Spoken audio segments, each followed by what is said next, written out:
વડોદરા જિલ્લા દૂધ ઉત્પાદક સંઘની વાર્ષિક સાધારણ સભા પહેલી વખત બોડેલી ખાતે મળી હતી, જેમાં બરોડા ડેરીએ ઇતિહાસમાં સૌથી વધુ ભાવફેર ચૂકવવાની જાહેરાત કરી હતી। 4 સપ્ટેમ્બરના પહેલી વખત ત્યાંના દૂધ ઉત્પાદકોની માંગણીને સ્વીકારી એજીએમ બોડેલીના પ્લાન્ટમાં બોલાવવામાં આવી હતી। બરોડા ડેરીના પ્રમુખ દિનુમામા અને ઉપપ્રમુખ જીબી સોલંકીએ એજીએમમાં ડેરીના ઇતિહાસમાં સૌથી વધુ 105 કરોડનો ભાવ ચૂકવવાની જાહેરાત કરી હતી, જેથી દૂધ ઉત્પાદકોમાં ખુશીની લાગણી પ્રસરી હતી અને વિરોધીઓ સ્તબ્ધ થયા હતા। જીએસટી સ્લેબમાં ફેરફાર થવાની જાહેરાત બાદની એજીએમ દરમિયાન બરોડા ડેરીના ઉપપ્રમુખ દ્વારા જણાવ્યું હતું કે ગઈકાલે રાત્રે જાહેરાત થઈ છે કે દૂધ અને દૂધની બનાવટો ઉપર અત્યાર સુધી જે 18% જીએસટી લાગતું હતું તે ઘટાડીને 5% કર્યું છે। તેઓએ સૌની અનુમતિથી એક ઠરાવનો પ્રસ્તાવ મૂક્યો હતો કે આપણે એક ઠરાવ કરીએ અને ગુજરાત અને ભારત સરકારને આભાર અને અભિનંદન આપતો ઠરાવ મોકલી દઈએ।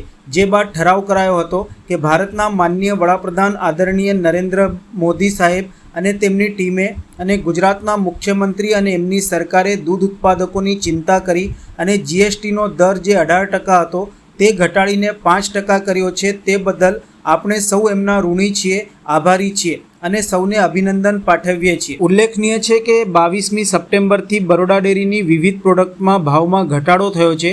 બરોડા ડેરીએ ઘીમાં કિલોએ ₹40 અને પનીરમાં ₹15નો ઘટાડો કર્યો છે, જ્યારે આઈસ્ક્રીમમાં પણ લીટરે ₹16 થી ₹20 અને કપમાં ₹2 થી ₹3નો ઘટાડો કર્યો છે। કે માનનીય વડાપ્રધાનશ્રીએ એક બહુ મોટું કામ આપણા માટે કર્યું।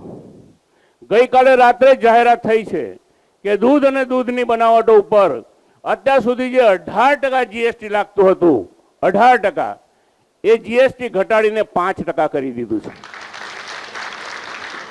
તો જો આપ સૌની અનુમતિ હોય, સંઘના પ્રમુખશ્રી અને માનનીય તમામ ડાયસના હોદ્દેદારો જો અનુમતિ આપતા હોય તો આપણે એક ઠરાવ કરીએ અને ગુજરાત સરકાર અને ભારત સરકારને મોકલી દઈએ।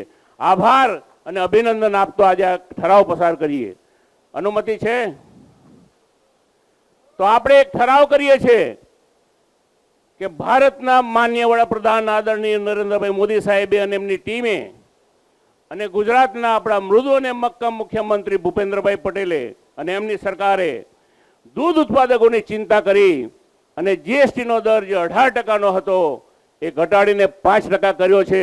તે બદલ આપણે સૌ એમના ઋણી છીએ, આભારી છીએ અને સૌને અભિનંદન પાઠવીએ છીએ। આભાર અસ્તુ।